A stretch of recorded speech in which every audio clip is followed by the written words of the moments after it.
She had just gotten her license to teach in the New York City school system. They'd had a moratorium on teachers for a long time. I don't know if she did anything before that, but if she did, I don't remember her telling me.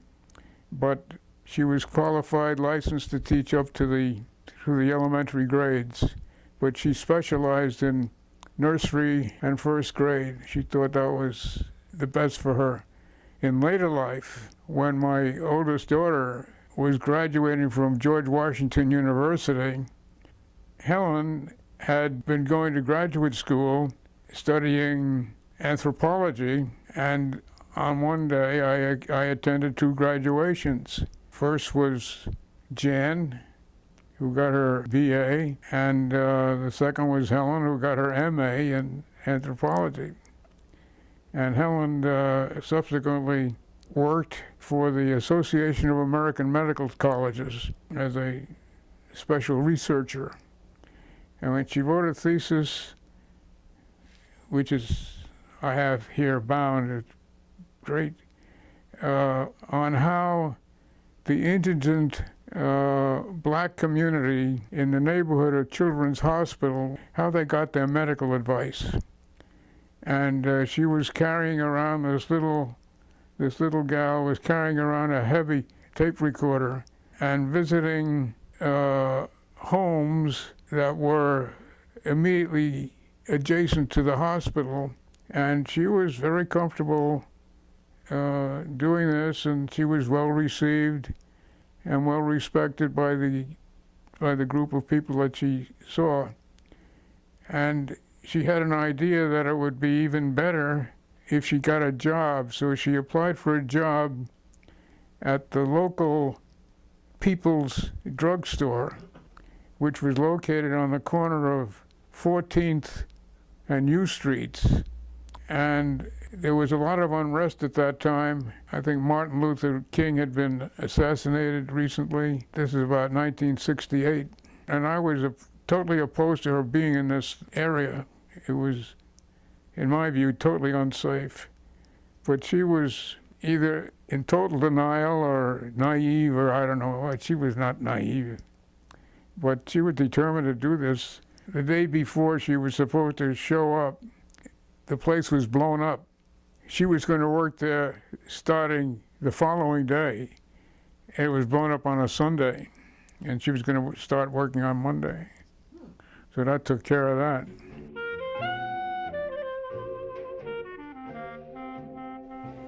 Helen was a great social person. She founded an investment club. She founded a book club, which was in existence for almost 50 years. And we used to have our annual meeting of the club right here in our house, attended by some current best-selling author who lived in the Washington area. I remember a couple, Alex McDermott, who lives a few blocks away, and David Ignatius. It was very happy experiences. When we lived in Bannockburn, a little community not far from where I live right now. The summers were very hot. Air conditioning was not there at that time. We all thought it would be nice to have a swimming pool. Helen almost single-handedly got that pool built against a lot of opposition from people who were dead set against having that. It would be a noisy, a nuisance. Later on, they begged to be members. She knew the WSSC people on a first-name basis. In fact, she reported on one occasion when she said she wants to apply for a permit to build a community swimming pool. She said the guy was startled. He says, "Doesn't everybody in Bethesda have his own pool?" She said, "A few of us don't," but she would get it done. Not only would she get it done, but she would get it done. An A+ was the minimum. There was a very prestigious psychiatric clinic in Bethesda years back. It was called the Community Psychiatric Clinic. It had moved from Rockville, where it was staffed by people from Chestnut Lodge Sanitarium. It had been moved from Rockville to Bethesda earlier on, and it was in financial straits, and it looked like it might have to be closed down. And then everybody decided they're going to elect Helen its president for the usual 2-year term. And when she went out of office, the place was deeply in the black. It was thriving. It was well respected. They gave her a little gold medallion, and originally they misspelled the word psychiatric.